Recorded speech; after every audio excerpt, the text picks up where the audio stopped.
नमस्कार मित्रमैत्रिणींनो, मायबोली वाचनकट्ट्यावर तुमचे पुन्हा एकदा हार्दिक स्वागत. पुस्तकाचे नाव शिवाजी द मॅनेजमेंट गुरु, भाग 4. आई तुळजाभवानी, माता जिजाऊ आणि अखंड हिंदुस्थानचे आराध्य दैवत छत्रपती शिवाजी महाराज यांना त्रिवार वंदन करून पुढील वाचनास सुरुवात करत आहे. प्रकरण 5. यशस्वी व्यवस्थापकाने केलीच पाहिजेत अशी कामे. सर्वोच्च आणि सर्वात जास्त यशस्वी व्यवस्थापक होऊ इच्छिणाऱ्याने केलीच पाहिजेत अशी कामे. ज्याला जगातील सगळ्यात मोठा आणि यशस्वी व्यवस्थापक व्हायचे असेल त्याने कोणकोणती काम करणे आवश्यक असते त्यावर एक नजर टाकूया.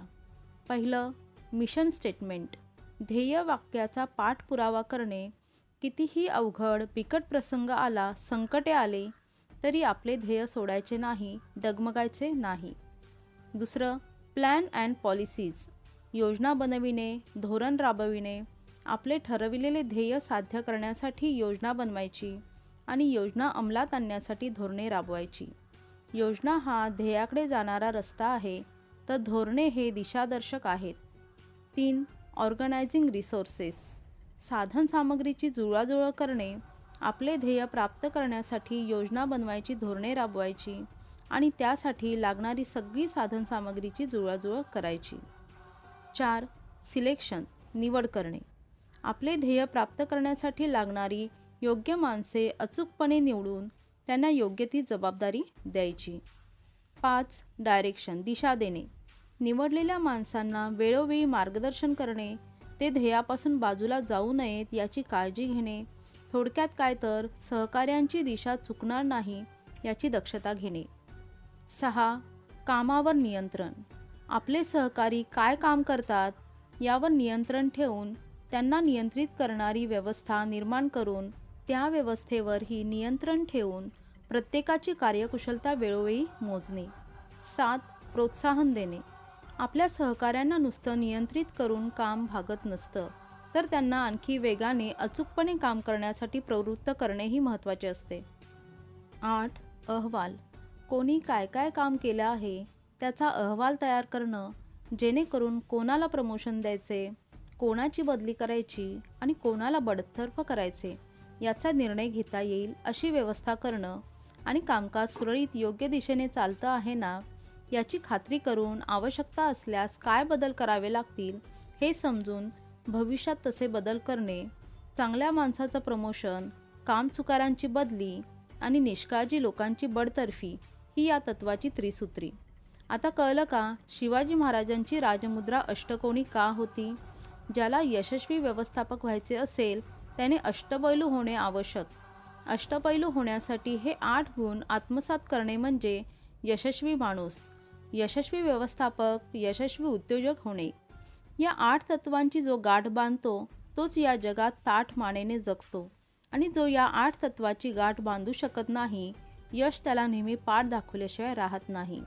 अष्टपैलू व्यक्तिमत्व होण्यासाठी आत्तापासूनच तयारी सुरू करा. स्टेप बाय स्टेप आपल्या जीवनाचे ध्येय, प्लॅन आणि पॉलिसीज, बाकीची तत्त्वे आत्मसात करा.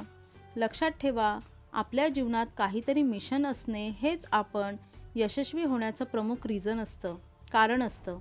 ज्यांच्या जीवनात ध्येय असते ते ध्येयप्राप्तीसाठी जगतात. ध्येय नसणारे लोक जिवंतपणीच मेलेले असतात. प्रकरण 6. जागतिक कीर्तीच्या यशस्वी व्यवस्थापकाची कौशल्ये.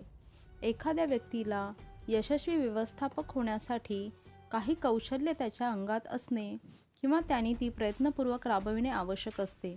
या वेगवेगळ्या कौशल्याच्या जोरावरच तो व्यवस्थापक जगातील सर्वात उत्कृष्ट व्यवस्थापक होऊ शकतो. याला मॅनेजमेंट स्किल असे म्हणतात. ती खालीलप्रमाणे. 1. संकल्पना कौशल्य. एखाद्या व्यक्तीला जगात यशस्वी व्हायचे असेल आणि ते हे कमीत कमी वेळात, कदाचित कमीत कमी श्रमात, तर त्या व्यक्तीकडे एक प्रमुख कौशल्य असायला हवे. ते म्हणजे संकल्पना कौशल्य. संकल्पना कौशल्य म्हणजे स्वप्न पाहणे नव्हे. संकल्पना कौशल्य म्हणजे आपल्या बुद्धीच्या जोरावर भविष्याचा वेध घेऊन पुढे काय काय संकल्पना आकाराला येतील याचा अंदाज घेणे. भविष्यात काय होईल याचा आज तुम्ही अंदाज घेऊन लगेच निर्णय घेणे. यासाठी तुम्हाला दूरदृष्टी असायला हवी. व्हिजन म्हणतात तो शब्द इथे अचूकपणे लागू होतो. जे व्हिजन ठेवतात ते भविष्याचा वेध घेतात आणि ज्यांच्याकडे ते नसते त्यांच्या अपयशाचे पराभवाचे दुसरे काही कारण नसते. काळाची पावले ओळखून त्याप्रमाणे आपल्या दिशा ठरविणे हेच मुळी यशस्वी माणसाचे लक्षण आहे. जो जेवढा द्रष्टा तो तेवढा यशस्वी होतो. त्याच्या यशाचे गमकच मुळी द्रष्टेपणात आहे. 300 वर्षात कोणालाही स्वराज्याची संकल्पना स्वप्नातही सुचत नव्हती तेव्हा महाराजांनी ही संकल्पना उराशी बाळगून तिला आकार देत होते आणि त्या दिशेने नेटाने प्रयत्न केले. निश्चयकारक बुद्धी ठेवली म्हणून स्वराज्य नावाची संकल्पना महाराजांनी राबवली आणि जगात ग्रँड रिबेल म्हणून नाव कमवले. प्रस्थापित व्यवस्थेविरुद्ध बंड करणे म्हणजे मृत्यूलाच, सर्वनाशालाच आमंत्रण हे समीकरण असताना महाराज स्वातंत्र्याचं स्फुलिंग पेटवतात आणि स्वाभिमानी कर्तबगार माणसे गोळा करून एक नवीन संकल्पना अंमलात आणतात. 300 वर्ष या देशात मोगलांनी राज्य केलं, पण एकाही शासकाला आपण स्वतःचे आरमार उभारावे असे स्वप्नातही वाटले नाही. आणि तेच महाराज वयाच्या 27व्या वर्षी द्रष्टेपणाने आरमार उभारणी करून या देशाची पहिली स्वतंत्र आरमाराची स्थापना करून एक द्रष्टा शासक म्हणून आपलं नाव देशाच्या आरमार उभारणीच्या क्षेत्रात कोरून गेले. कसलेही प्रगत तंत्रज्ञान जगात उपलब्ध नसताना आपली कामकाजे विजेच्या वेगाने व्हावीत यासाठी महाराजांनी 16व्या शतकात आग, धूर, प्रकाश, ध्वनी अशा माध्यमांचा त्वरित संपर्क यंत्रणा म्हणून केलेला उपयोगही व्हिजनमध्ये मोडतो. आणि म्हणूनच जगात ज्याच्याकडे जेवढा द्रष्टेपणा तेवढा तो मोठा किंवा यशस्वी होतो हे महाराजांनी सिद्ध करून दाखविले. संकल्पना कौशल्याचा आणखी एक फायदा होतो तो असा की जो भविष्याचा वेध घेतो तो येणाऱ्या प्रश्नाची, अडचणींची एक यादी तयार करून त्या संभवित अडथळ्यांवर मात करण्याचा उपाय योजना राबवून आपली संकल्पना आणि मार्ग यातील अडथळे दूर करून प्रवास बिनधोक करतो. येणाऱ्या संभवित प्रश्नांची, अडचणींची अगोदरच व्यवस्था केलेली असल्यामुळे शक्यतो वाटचालीतील अडथळा दूर होतो. तहान लागल्यावर विहीर खोदायची कल्पना तर मूर्खालाही असते, परंतु पाऊस पडत असतानाही जो विहीर खोदण्याचं काम करतो त्याला जरी त्यावेळी जगाने मूर्ख म्हटले तरी तोच माणूस पावसाळा संपल्यापासून शहाणा असल्याचे सिद्ध होत असते. कारण त्याने पावसाळ्यानंतर पाण्याची निर्माण होणारी अडचण लक्षात घेऊन म्हणजे दूरदृष्टी ठेवून ती विहीर, तलाव, धरण, तळे बांधायला घेतलेली असते. ही दूरदृष्टी म्हणजे विमान उडण्याच्या अगोदर 1 तास विमानतळावर पोहोचण्यासारखे आहे. बैल गेला आणि झोपा केला हे दूरदृष्टी नसल्याचा परिणाम असतो. संकल्पनेचा आराखडा तयार करून वेध घेण्याची ताकद हेच कुशल व्यवस्थापकाचे सर्वात मोठे कौशल्य होय.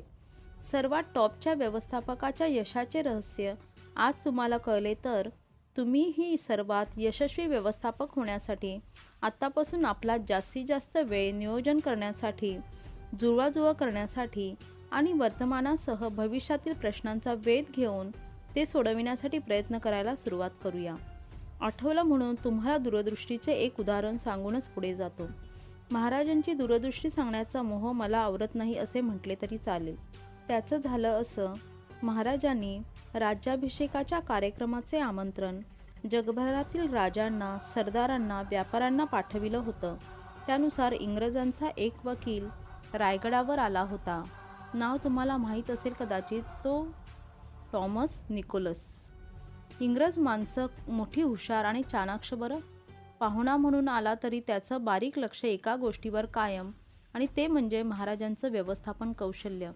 काय, कसं, कुठे काम केले आहे ते पाहणे, घराचे वासे मोजणे हे काम काही लोकांना खूप चांगले जमते. आपण कुठे पाहुणे म्हणून गेलो तर आपलं पहिलं लक्ष असतं खाण्याकडे आणि हुशार माणसाचं लक्ष असतं नवनवीन गोष्टी पाहण्याकडे, त्या वस्तू समजून घेण्याकडे, म्हणजे काहीतरी नवीन शिकायला मिळते का ते पाहण्याकडे. तर हा थॉमस रायगडावर आल्यावर जेव्हापासून किल्ल्यावर मोठमोठे 4 हत्ती पाहिल्यापासून विचाराच्या महासागरात गटांगळ्या खात होता. मी ज्या वाटेने महार दरवाजाने आलो त्या वाटेने माणसाला नीट येता येत नाही. मोकळा घोडा लगाम हातात धरून गडावर आणायचा म्हटलं तरी अवघड. तेथे या छोट्या अरुंद वाटेने महाराजांनी एवढे मोठे मोठे हत्ती गडावर कसे आणि कोठून आणले असतील? विमानाने की क्रेनने? अरे त्या काळात विमान की आणि महाकाय क्रेन नव्हत्या. म्हणूनच तो विचारात पडला होता की हत्तीवर आणले कसे. इंग्रज माणूस मी हे कसं कोणाला विचारू असा विचार करून आपली जिज्ञासा कधी मारत नसतो आणि आपली माणसे साधा नवीन विभागात गेला तर पत्ता विचारायला लाजतात आणि तासभर स्वबळावर 50 फुटावर असलेला पत्ता शोधत बसतात. दूरदृष्टी नसेल तर दूरदृष्टीचा हा परिणाम दिसतो. लाज वाटणे नावाचा नको तो धूर आमच्या डोळ्यावर नेहमी जमात झालेला असतो. असो, लोकांना जग जिंकायची पडलेली असते तेव्हा आम्हाला 2 वेळच्या पोटाची पडलेली असते. कारण तेच की दूरदृष्टी नाही. तर आपला तो थॉमस याच्या डोक्यातून हा प्रश्न काही उत्तर घेतल्याशिवाय जाण्याचा प्रश्नच नव्हता. त्याने तो प्रश्न महाराजांच्या मंत्र्याला विचारून पाहिला. मंत्र्याने सांगितले ते आमचे ट्रेड सिक्रेट आहे. व्यावसायिक गुपिते कोणाला सांगायची नसतात. बाकी विचारा.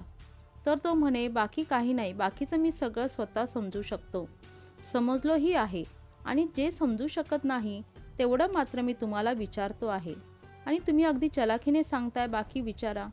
अरे आपला मराठी माणूसच लय भारी हुशार, त्याला असं विचारायची सवयच लागली तेव्हापासून बाकी काय, बाकीचं बोला. प्रश्नाचे उत्तर मिळत नाही तोपर्यंत हा बेचैनच होता आणि मग त्याने निश्चय करून ठरवलंच की हा प्रश्न ज्याने सोडवला त्या द्रष्ट्या माणसालाच विचारू, बाकी काय.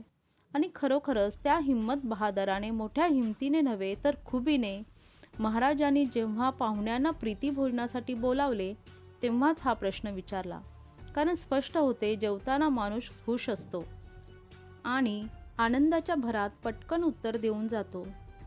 याने महाराजांना धाडस करून विचारलंच, महाराज एक विनंती आहे, मला काही दिवसापासून एक प्रश्न पडला आहे, मेहरबान होऊन आपण त्याचं उत्तर द्यावे, म्हणजे माझा जीव भांड्यात पडेल. महाराज म्हणाले सांग काय प्रश्न आहे. थॉमस म्हणाला गडाची वाट एवढी निसरडी अरुंद असताना हे एवढे मोठे हत्ती गडावर आणले कसे आणि कोठून. महाराज म्हणाले त्यात काय एवढं, हत्ती खालून वर म्हणजे पायथ्यापासून गडावर आणले. कळलं, पण मूळ प्रश्न हाच आहे की आणले कसे. महाराज म्हणाले चालवत आणले. त्यात काय एवढं अवघड. आमचा जाणकार मावळा हत्ती पकडण्यात तरबेज होता. त्याला 2 हत्तीची पिल्लं पकडून कर्नाटकातून आणायला लावली. ती पिल्लं इथं आणल्यावर त्या मावळ्यानं त्यांना खाऊ पिऊ घालून लळा लावला आणि मग एके दिवशी आम्ही ती हत्तीची पिल्ले वर आणली. थॉमस पुन्हा अधीरतेने म्हणाला महाराज प्रश्न शिल्लक आहे की पण कसे. त्यावर महाराज म्हणाले आता तुझी जिज्ञासाच आहे तर सांगतो.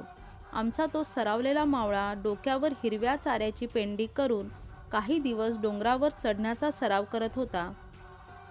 तो पुढे आणि हत्तीची पिल्ले मागे असा काही दिवस पक्का सराव एवढा मजबूत करून घेतला की ती पिल्लं दोरखंडावरही तोल सावरून चालू शकतील एवढी तरबेज केली. आणि मग जेव्हा रायगडाची बांधणी सुरू करायची त्यावेळी सुरुवातीलाच हत्ती वर आणले. मग थॉमसचं पुन्हा तेच, कसे. महाराज म्हणाले अरे तुला उत्तर सांगितलं ना, कळत नाही का. महाराज नाही कळलं. इंग्रजांना पटकन गोष्टी कळतात असं मी ऐकलं होतं, पण तुला कळालं नाही. हे कळालं मला, आता पुन्हा सांगतो, नुसतं ऐकू नको, समजून घे बरं. डोंगराच्या धारेवर चालण्याचा पिल्लांना सराव केला आणि मग एके दिवशी नेहमीप्रमाणेच आमचा मावळा डोक्यावर चाऱ्याची पेंडी म्हणजे कडब्याची मोळी घेऊन पुढे चालू लागला. हत्तीची पिल्ले चाऱ्याच्या आशेने मावळ्याच्या मागे सवयीप्रमाणे चालू लागली आणि रायगडावर येऊन पोहोचली. आता ती चालत कशी निर्धास्त पोहोचली असे म्हणशील तर आधीच सांगतो. त्यांचं लक्ष फक्त मावळ्यांचे पाय आणि डोक्यावरची मोळी एवढ्यावरच होते आणि किती अवघड वाटेने किती उंचावर जात आहोत याच्याकडे त्यांचे लक्षच नव्हते. म्हणून ते खाली न पडता वर आले. या किल्ल्यावर येताना जो वाट सोडून इकडे तिकडे बघण्याचा उद्योग करतो तो खाली पडतो आणि वर किल्ल्यावर येण्याऐवजी थेट वर जातो बरं थॉमस. त्यावर पुन्हा थॉमसने विचारले पण हे सगळं केव्हा केलं.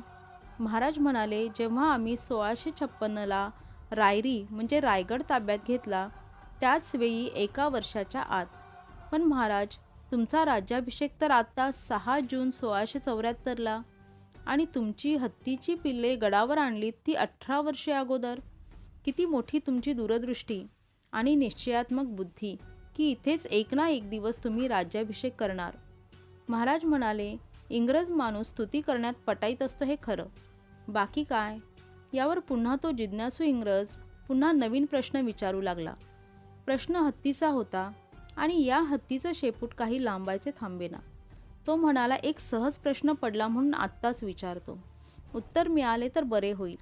प्रश्न असा आहे की जर या 18 वर्षात एखादा हत्ती किंवा दोन्ही हत्ती मेले असते तर तुम्ही मिरवणूक कशी काढली असती? यावर महाराज म्हणाले, अरे आम्ही जरी ती पिल्लं वर आणली तरी त्यांचा संसार बिघडणार नाही याची काळजी घेतली. एक नर पिल्लू आणि एक मादी पिल्लू अशी जोडी आम्ही गडावर आणली. दरम्यान यांना 2 पिल्लं झाली. त्या दोघातील एखादं मरण्याआधी तिसरं जन्माला येईल याची आम्ही काळजी घेतली. कारण एकदा गड बांधून झाल्यावर पुन्हा खालून हत्तीच काय पण तर हत्तीचं पिल्लू देखील वर आणणं शक्य झालं नसतं. हे लक्षात घेऊनच. कळलं का? आता तर तो म्हणाला, हो नक्की कळलं, पक्क कळलं. महाराज म्हणाले, काय कळलं? त्यावर तो एकाच शब्दात आवेगात बोलला, 1 टाइम सोल्युशन परमनंट सोल्युशन. यावर महाराज म्हणाले, एवढंच नाही तर प्रश्न निर्माण होण्याच्या आधी 18 वर्ष अगोदर सोल्युशन. एकदा एक वृद्ध शेतकरी आंब्याचे रोपटे लावताना एका शहाण्या माणसाने पाहिले आणि विचारले, बाबा तुमची लाकडं पुढे ओढायला गेली आहेत. तुम्ही आत्ता वृद्धपणामुळे काही दिवसातच मरणार आहात. असे दिसत असताना तुम्ही या कडक उन्हात हे रोपटे लावण्याची तस्ती कशाला घेता? या झाडाची फळे चाखायला तुम्ही जिवंत नसणार. मग ही भानगड कशाला करता?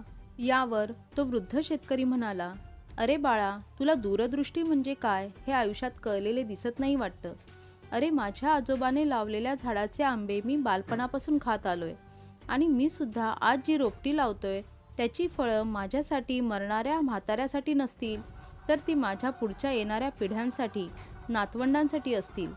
जगात अशी दूरदृष्टी ठेवणारी लोक जगाचा विकास करतात आणि आपण लावलेल्या झाडांची फळं आपणाला खायला मिळणार नसतील तरी ती का लावायची असा विचार करणारेच लोक, स्वार्थी दृष्टीहीन लोक जगाला विरान ओसाड बनवितात हे लक्षात असू द्या.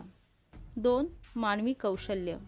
याला आपण माय मराठीत आपण म्हणू माणसं हाताळण्याचं कौशल्य किंवा कसब.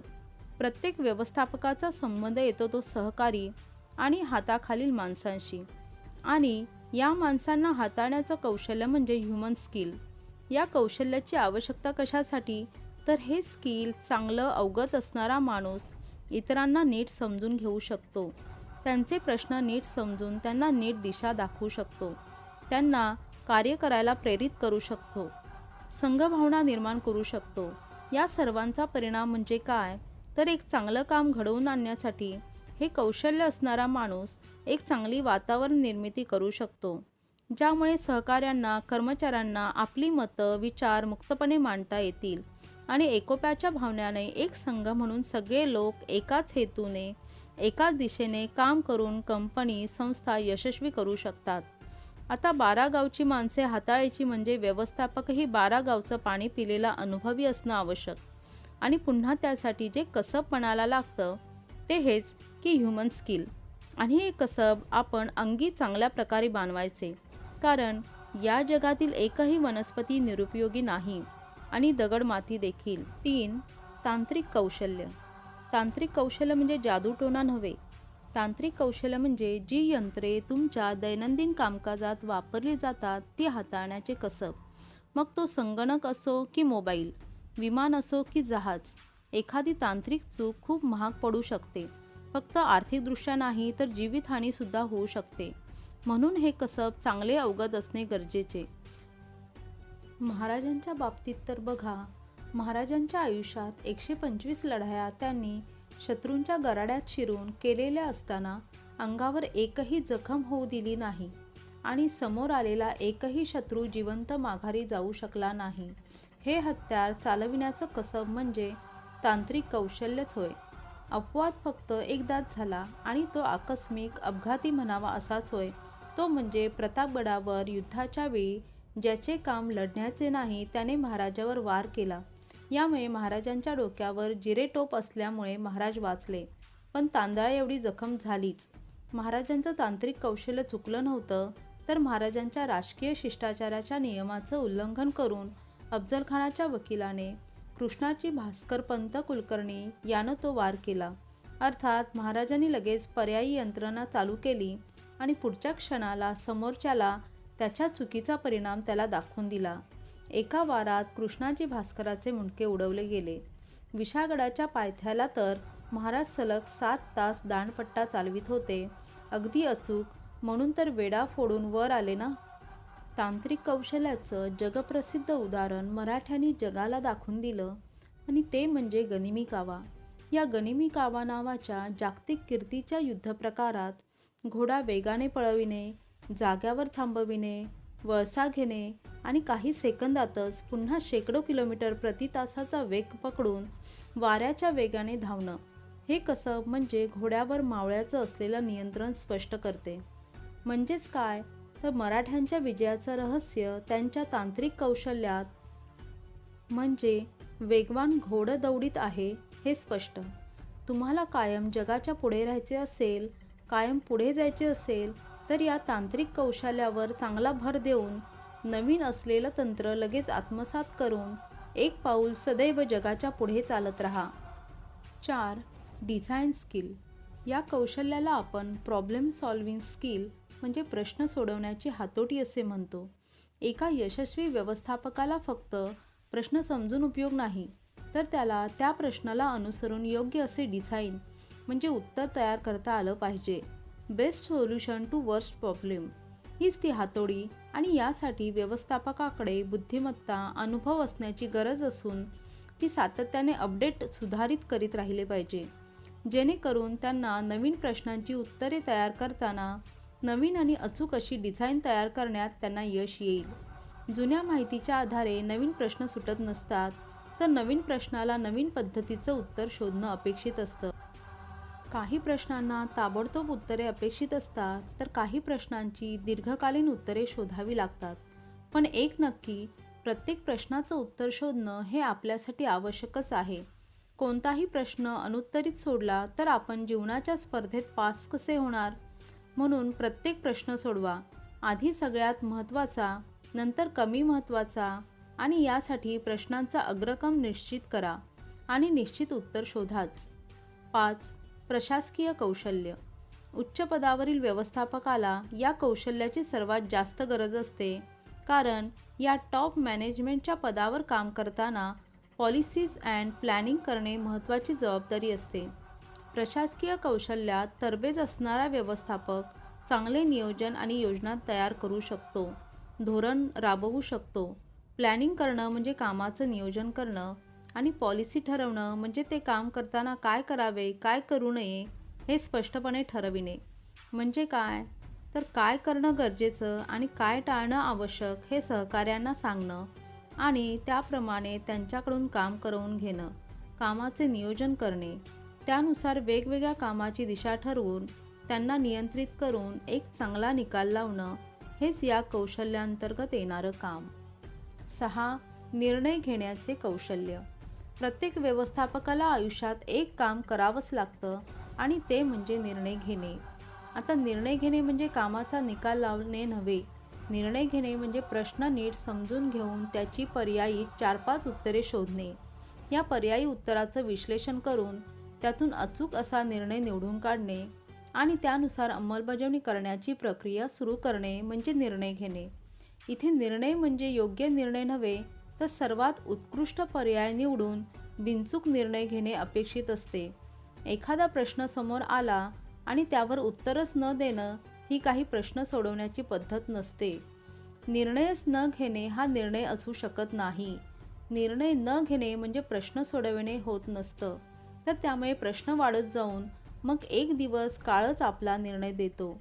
आपणाला निर्णय न घेता आपल्यावर एक पाळी येते, ती म्हणजे कंपनी संस्था बंद करणे आणि आपला तंबू गुंडाळणे, बोऱ्या बिस्तरा उचलणे आणि घर गाठणे. ज्याला ध्येय गाठायचे त्याने निर्णय हा घेतलाच पाहिजे. इथे निर्णय चूक की बरोबर निघेल हा वाद करण्यात वेळ घालवायचा नसतो, तर ताबडतोब एक चांगला निर्णय घेऊन तशी अंमलबजावणी सुरू करायची असते. निर्णय न घेणारा ध्येयापर्यंत कधीच पोहोचत नाही आणि ध्येयावर नजर न ठेवता घेतलेला निर्णय घेऊनही काही उपयोग होत नाही. म्हणून योग्य ध्येय ठेवून योग्य निर्णय घेतला तरच योग्य यश हाती सापडेलच, नाहीतर तेलही गेलं आणि तूपही गेलं अशी अवस्था होऊ शकते. सावध असा, आपलं ध्येय ठरवताना जागरूक असा, निर्णय घेताना आणि दक्ष रहा. वाटचाल करताना म्हणजे काय, तर प्रत्येक वळणावर निर्णय घेत राहा जे आपल्या जीवनाला, राष्ट्राला योग्य वळणावर घेऊन जातील. जे निर्णयच घेत नसतात ते चुका करत नसतात, आणि जे चूक होण्याच्या भीतीने निर्णय घेणंच टाळतात त्यांना अनुभवच मिळत नाही, आणि अनुभवाच्या अभावाने आयुष्यातील सगळेच निर्णय चुकतात. म्हणून किमान अनुभव मिळण्यासाठी तरी चुकीचा का होईना पण निर्णय घ्या, कारण या अनुभवातून तुम्ही शहाणे होऊन पुढे परत तीच चूक होणार नाही याची दक्षता घ्याल, आणि हाच निर्णय जीवनाला योग्य दिशा आणि अपेक्षित असं यश देईल. 8. संवाद कौशल्य. मिटे वाद संवाद तो हितकरी. एका यशस्वी माणसाला सर्वात जास्त गरज कोणत्या कौशल्याची असेल तर ती म्हणजे तो एक उत्कृष्ट संवादी असला पाहिजे. मुक्या माणसाने मॅनेजर व्हायचं नसतं आणि मॅनेजरने मुकं राहायचं नसतं. चांगला संवाद करण्यासाठी व्यवस्थापकाला हे माहिती असलं पाहिजे की काय बोलावं, कसं बोलावं, कोणाशी बोलावं, आणि सगळ्यात महत्त्वाचं म्हणजे कधी बोलावं.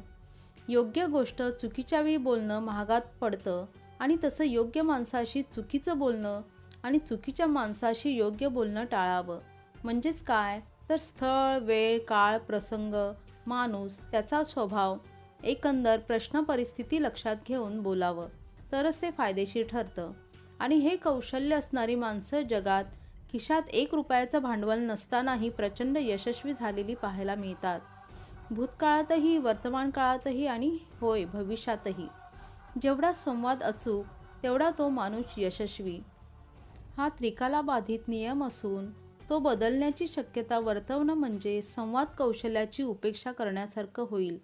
महाराजांच्या बाबतीत इतिहास काय सांगतो, तर महाराज कमी बोलायचे, मुद्द्याचे बोलायचे, हास्यविनोद करण्याचे टाळायचे, खुशमस्कऱ्यांपासून लांब राहायचे.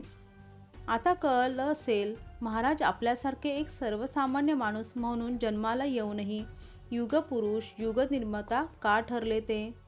ज्याला चांगला संवाद जमतो तो जग जिंकतो, आणि ज्याचा संवाद फसतो तो जिंकलेलेही जग गमावतो. म्हणून आपण कामापुरतं, मर्यादित, आवश्यक असेल तेवढंच आणि योग्य माणसाकडे योग्य वेळ, काळ पाहून बोलण्याची सवय लावून घ्या. हे नाही जमलं तर लक्षात ठेवा, चुकीचं बोलून काम बिघडवण्यापेक्षा गप्प राहून काम पुढे ढकललेलं बरं, कारण यामुळे भविष्यात तरी संवाद पुन्हा साधण्यासाठीची शक्यता आणि संधी कायम राहील, आणि तेवढ्या मिळालेल्या अवधीत तुम्ही गुड कम्युनिकेशन स्किल शिकून घेतलेलं बरं. 8. नेतृत्व करण्याचं कौशल्य. एका चांगल्या व्यवस्थापकाला एक चांगला नेता व्हावंच लागतं. नेतृत्व करणं म्हणजे एखाद्या कामासाठी पुढाकार घेऊन इतरांना ते काम करण्याची प्रेरणा देऊन, त्यांना योग्य मोबदला देऊन, त्यांच्याकडून ते काम योग्य पद्धतीने, योग्य वेळेस करून घेणं. लोकांना प्रेरणा न देता नेता होऊ शकत नाही. प्रेरणा हाच नेत्याचा प्राण असतो, आणि ज्याच्यात प्रेरणा नसते तो अगोदरच गतप्राण असतो. तो आयुष्यभर कार्य करताच राहतो. झेंडे लावणे, बॅनर लावणे, सतरंजा उचलणे याच्या पुढचं काम त्याला मिळू शकत नाही. आणि म्हणूनच एक तत्ववेत्ता अचूकपणे सांगतो, you can't be leader as long as you are follower. जोपर्यंत तुम्ही अनुयायी असता तोपर्यंत तुम्ही पुढारी होऊ शकत नाही. म्हणजेच पर्यायानं काय निष्पन्न होते, तर प्रेरणा देणारा नेता आणि प्रेरणा घेणारा कार्यकर्ता. आणि जेव्हा तुम्ही स्वतः नवीन विचार मांडता, संकल्पना मांडता, लोकांना त्या पटवून देता, तेव्हा लोक प्रेरणा घेऊन तुमच्या मागे येऊ लागतात. तेव्हाच तुम्ही नेता होता. आणि नेता होण्यासाठी वेगवेगळ्या प्रसंगी वेगवेगळ्या लीडरशिप स्टाईल वापरल्या जातात, आणि त्या स्टाईल तुम्हाला माहीत असल्या पाहिजेत. शिवाय परिस्थितीप्रमाणे तुम्ही आपल्या नेतृत्व पद्धतीत बदल केले पाहिजेत. कारण सज्जन लोकांना सभ्य भाषेत प्रेरणा मिळते, तर आडदांड लोकांना दांडक्याची भाषा कळते. ज्याला जी भाषा कळते त्या भाषेत सांगून त्याला प्रेरणा देण्याचं काम म्हणजे नेतृत्वाचं कसब. भले तर देऊ कासेची लंगोटी, नाठाळाचे माथी हानू काठी. हे प्रसंगानुरूप नेतृत्व कौशल्य किंवा लोकांशी वागण्याची पद्धत तुकारामांनी आपल्याला भाषेत सांगितली आहे. काळ, वेळ आणि प्रसंग बदलतो, तसे नेत्याने आपली नेतृत्वाची पद्धत बदलती ठेवली पाहिजे. तुमचा गैरसमज होतोय, नेत्याने बदलायचं नाही. नेता आपल्या विचारावर ठाम असला पाहिजे. लोकांशी संवाद करण्याची, वागण्याची पद्धत त्याने लोक पाहून, वेळ पाहून, काळ पाहून ठरवावी असा अर्थ आहे. सरड्यासारखे रंग बदलणे नव्हे. रंग बदलून नेता यशस्वी होत नसतो. त्याने परिस्थिती बदलायची असते, जागा नव्हे. लोकांना जागेवर आणणं म्हणजे नेतृत्व. खरा नेता तोच की जो स्वतः ध्येय ठरवतो, गाठतो आणि इतरांनाही ध्येयापर्यंत घेऊन जातो. सगळ्यांनी एकत्रच प्रवासाला सुरुवात करून भागत नसतं, तर सर्वांनी एकत्र ध्येयापर्यंत चालणं हे देखील तेवढंच महत्त्वाचं असतं. भगवान श्रीकृष्ण हंडी फोडायचे तर दही काय एकटे खात नसायचे, सगळ्यांना वाटप करून खायचे. आता असला नेता पाहायला मिळणं अवघड, जो अगोदर सवंगड्यांचं, मावळ्यांचं पोट भरतो आणि मग स्वतःचं काय ते पाहतो. महाराजांचं नेतृत्व कौशल्य एका वाक्यात प्रामाणिकपणे सांगायचं म्हटलं तर एक संन्यासी ज्याने लाखो लोकांचा संसार केला, लाखो लोकांना अगोदर वाटलं, कायम वाटलं आणि एवढं सगळं करताना वर्षाचं उत्पन्न 2 लाख कोटी रुपये असताना स्वतःच्या चैनीसाठी एकही बंगला बांधला नाही की फार्म हाऊससुद्धा बांधलं नाही. महाराजांचं आयुष्य एक फार्म होतं आणि महाराज त्यात माणसं, माणुसकी पिकवणारी शेती करत होते. त्यामुळे आपल्या सहकाऱ्यांना जो आयुष्यभर वाटतो तोच खरा नेता आणि जो आपल्या सहकाऱ्यांचं आयुष्यभर लुटतो, त्यांची वाट लावतो तोच खरा लांडगा. जो कळपाच्या सोबतीला येऊन कळपाची शिकार करतो असा कपाळ करंटाच. लोकांना वाटेला लावणं आणि वाट लावणं यातलं सूक्ष्म अंतर समजलं की चांगला नेता आणि वाईट नेता यातला फरक करणं अगदी सोपं जातं. कुटुंब कल्याणासाठी उभा राहतो तो छोटा नेता, राष्ट्र कल्याणासाठी, जगाच्या कल्याणासाठी उभा राहतो तो मोठा नेता आणि स्वार्थासाठी समाजसेवेची सोंग ढोंग करणारा खोटा नेता. नेतृत्वाचे प्रकार किंवा वेगवेगळ्या शैली काय असतात ते पाहूया. 1. हुकुमशहा पद्धत. 2. प्रशासकीय पद्धत. 3. चर्चात्मक पद्धत. 4. सहभागी पद्धत. 5. मुक्त संवाद पद्धत. 6. कौटुंबिक पद्धत. 7. सामाजिक पद्धत. 8. ध्येयवादी पद्धत. 9. प्रासंगिक पद्धत. भाग 4 समाप्त. व्हिडिओ आवडल्यास चॅनलला लाईक आणि शेअर करा. पुढील भाग ऐकण्यासाठी चॅनलला सबस्क्राईब करा. आपले मत कमेंट बॉक्समध्ये नोंदवा. धन्यवाद.